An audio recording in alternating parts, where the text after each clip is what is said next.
Do you notice that Daniel gets a weird sense of existential crisis going when he's sick? I just thought he was always in a weird sense of existential crisis.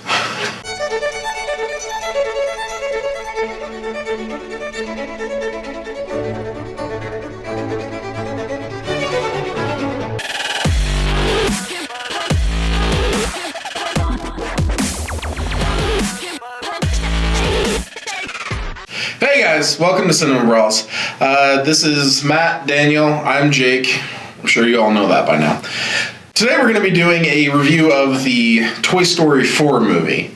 Just our thoughts on it. Of course, like always, we'll start off with a non-spoilery section and then a very spoilery section. Daniel, what were your first impressions going into the movie and then subsequently coming out of it? So I like Toy Story. I don't love Toy Story. I think that they're consistently good movies.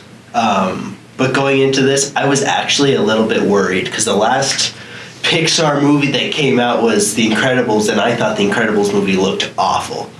Like, the storyline was fine, the textures and everything just looked awful, so I was really worried about that, but I was pleasantly surprised.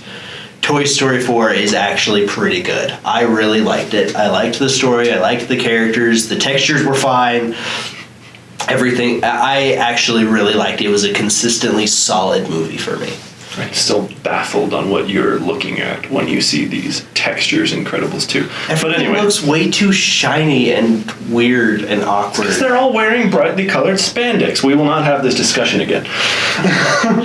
I also liked Toy Story. I love Toy Story as a franchise. I think that is Pixar's bread and butter. Do I think they need to keep going back to it? No. I thought they ended it pretty solidly on the third one. But I still like Toy Story as a franchise, and I still liked Toy Story 4. It was solid, good, it was good. It was fine. Was it the best that has ever come out of Toy Story or Pixar as a whole? Absolutely not. We'll get into more details later, but I think it was solid all around. I think Toy Story is kind of weak in the first place. Not a huge fan of the movies. I like them enough to watch them. But, yeah, I kind of agree with Matt where he said it should have ended at Toy Story 3. Because, honestly, this movie added nothing, in my personal opinion. Yeah, I felt that way too. Yeah. So, I wasn't a huge fan. It's my least favorite of the Toy Stories. Sure, I was laughing during it, but... Some good parts. Good moments. But I just could have gone without them making that movie. I feel like they really didn't need to. Mm-hmm. Something that I heard actually today in another review was, as a sequel to the Toy Story franchise, it just kind of, like you said, it doesn't really add anything.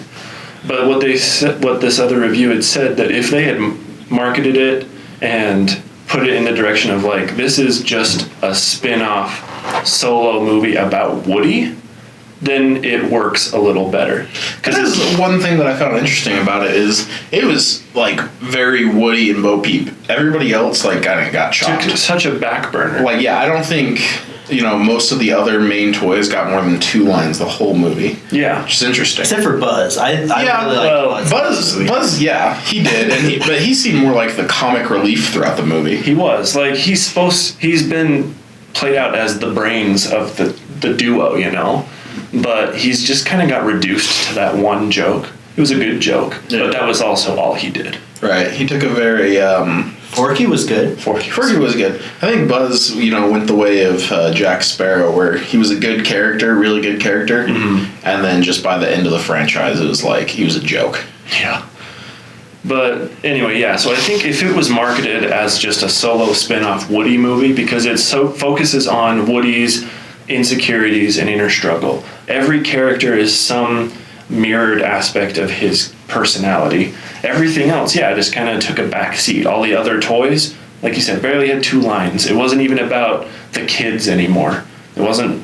Bonnie was mostly just like a MacGuffin, like a means to an end, but they weren't really trying to do anything with her, like they did with Andy. And everything was focused around Woody. And so if it was just a Woody movie, it would have been okay. But since it's supposed to be the next Toy Story movie, it's a little little flat. I mean, I could have said the same thing about Toy Story 2. If it was just a Woody movie, it would have been fine. Toy Story 2 is awesome. I hated Toy Story 2. Well, we're going to have a hot debate at the end of Pixar month when we rank all of them. Right, this is going to be great. Good heavens, we will not agree on anything, apparently. Nope. Yeah, down with the Toy Story franchise, is what I always say. Fine. Toy Story's good. Good in casual conversation. All right, we want to talk about spoilers? Yeah, let's get into spoilers. Yeah. So, Woody leaves. Yeah, what the freak, man? Yeah, Isn't it great? He just ditches his child because he wasn't wanted anymore. But I mean, love went out in the end. They totally should have kissed. They didn't kiss. absolutely, I guarantee you that there were thousands and thousands of dollars and dozens of man hours put into making Bo Peep and Woody kiss, and they couldn't make it work somehow because his face is just like They're too awkwardly toys. shaped. They're children's toys. You make them start kissing, and it's like it opens up a world of possibilities. They went I don't in for wanna- the freaking lean. They leaned in to kiss each other at the point they were supposed to kiss each other, and then they didn't. All of the romantic tension humanly possible. I have not felt that much tension since Titanic. Okay? It is insane how much romantic tension is in this movie. It's baffling. It really is. It really is. I don't know. Someone give Pixar a cookie and a hug or something. Like this is intense, They need guys. some I feel like Pixar can afford their own cookies and hugs. Point is, it was ridiculous. And Woody leaving was ridiculous. I mean, like, with all the press that was going around this movie about Tom Hanks and Tim Allen not being able to finish their last lines because it was so emotional, I imagined the worst. I was expecting, like, Woody to be completely torn apart and literally die in Buzz's arms or something. No, he's just like, you know what? I'm chill over here with Bo Peep. You guys have fun. And I can tell they were trying to go for the sadness, and it was just like, I mean, it's kind of like, oh, it is sad because they've been friends and partners for so long. That's what the first movie's entirely based on. But then it's not like tear jerking. Yeah, it wasn't as emotional as the third one. It wasn't. That's the problem, is they tried to be very emotional. I don't think that they tried as much. They did. With the child who was lost, they wanted you to be bawling at that part, and I just wasn't. I did not care. And there was a lot of other parts, too. Yeah, let's talk more about Forky. Tony Hale did a really good job, but I didn't really like Forky's character. I loved Forky. Forky was hilarious. He was funny, but like, what did he really provide other than jokes? Does he need to provide anything other than jokes? He was a plot continuance. He was a plot point. Yeah. I think it answered maybe a couple of questions. I think it was interesting that he came alive purely because Bonnie thought that he was a toy. And that treated him like a toy. I thought that was interesting. That is interesting. What else is interesting is that the toys themselves built a toy that didn't come alive. Mm-hmm. Which I thought was interesting in contrast. The skunk that they wrote. That's what I was thinking. Oh, okay. Yeah. There are a lot of rules with Toy Story that I don't fully understand because, like, there was a dump truck when he was at the sandbox trying to get back to the antique store. That wasn't alive. I thought about that. Wasn't alive, but we've seen plenty of other faceless dump truck toys that at very least move on their own, even if they don't have a full personality. Maybe it was moving on its own. It just didn't.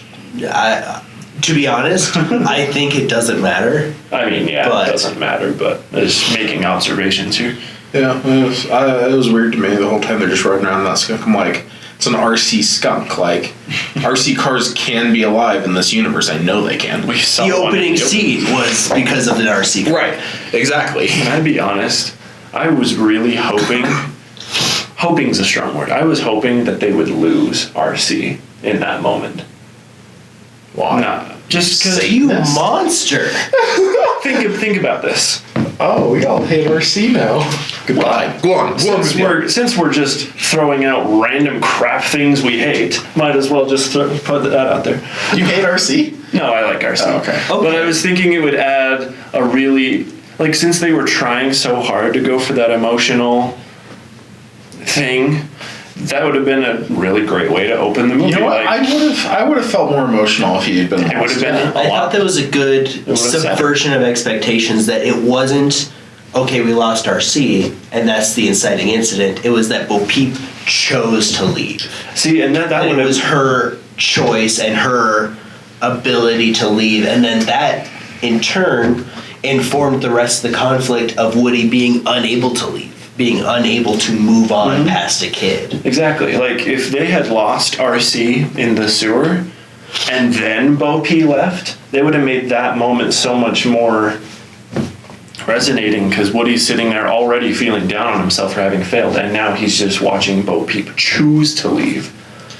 Yeah, And then I can it's see like- I why. liked how they showed that it was because they worked so well together as a team that they were able to save RC, and he was losing that part of his team. Yeah, I can see that. Okay, let me throw this out there. That was another part of about the movie that I didn't like, was that every single time anything was, happening, the next thing to happen was just Woody throwing himself out of, a safe situation to go save another toy. Every single thing. It must have happened at least 8 times during this one movie, where everything's fine, everybody's on their way, but Woody needs to go save another toy. And then that starts another event, and then they finally fix that, and then he needs to go save another toy.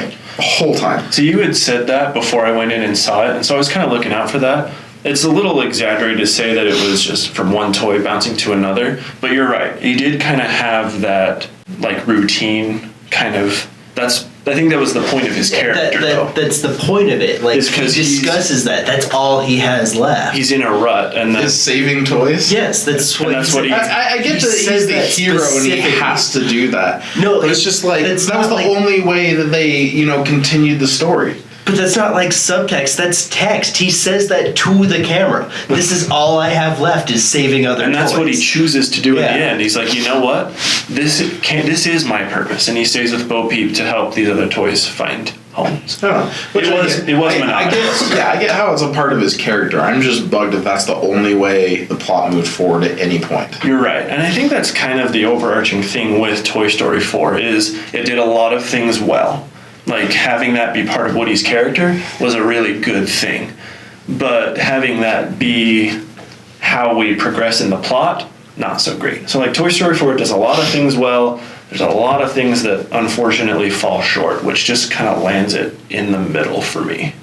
It's a middle ground movie. I could agree with that. I mean, it was fine. I didn't hate it, but I probably wouldn't go see it again. Not Pixar's best. No one really asked for it, but it does exist now, and I guess I'm just okay with it. That's just the world we have to live in. I liked it better than these two, but it's a good movie. I still like It's a good movie. You should definitely go see it at least once. Definitely. I mean, like, you could say that with any Pixar movie. You should go at least watch The Good Dinosaur once. No, you don't. Shut up. Yeah, I compare this one to The Good Dinosaur. I think you'd be fine if you didn't, but I mean, it wouldn't kill you to go see it. I liked it. Favorite part of the movie?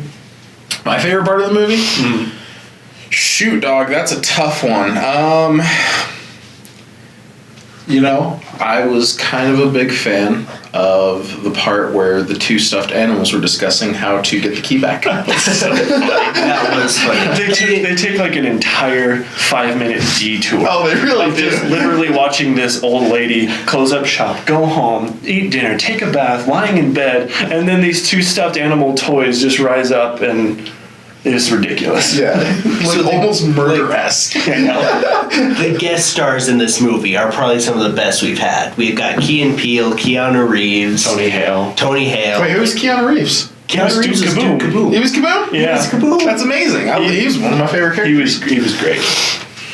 He was good. The characters were good. I thought the movie looked gorgeous. Oh my gosh. It was a beautiful looking movie. Which Really again, I was was. surprised because of Incredibles, but like that was a beautiful looking movie. I think my favorite part, it was a tie between the Plush Rush discussions and then when Buzz and Woody first have the discussion about the inner voice thing. Like, it gets really played out later on in the movie, but when the joke first happens, I was in tears. It was so funny. It's like, It was funny. It went over my head at first. I'm like, I what's know. he doing? Like, it's the same thing with Megan. She's like, wait, I'm cracking up. And she leans over like, what are you laughing at? And I had to explain. She's like, okay, I guess that's kind of funny. But I was just cracking up because it's like, there's something, that voice inside me just tells me to keep going. you have a voice inside you? And he like kind of leans over and looks at his pulse string, and the rest of the movie he makes decisions by pressing his own button, and it works. Like Gave him pretty good advice. The button did. works, yeah. And I just thought it was funny. It got played out, but at first it was funny. Yeah. Favorite part?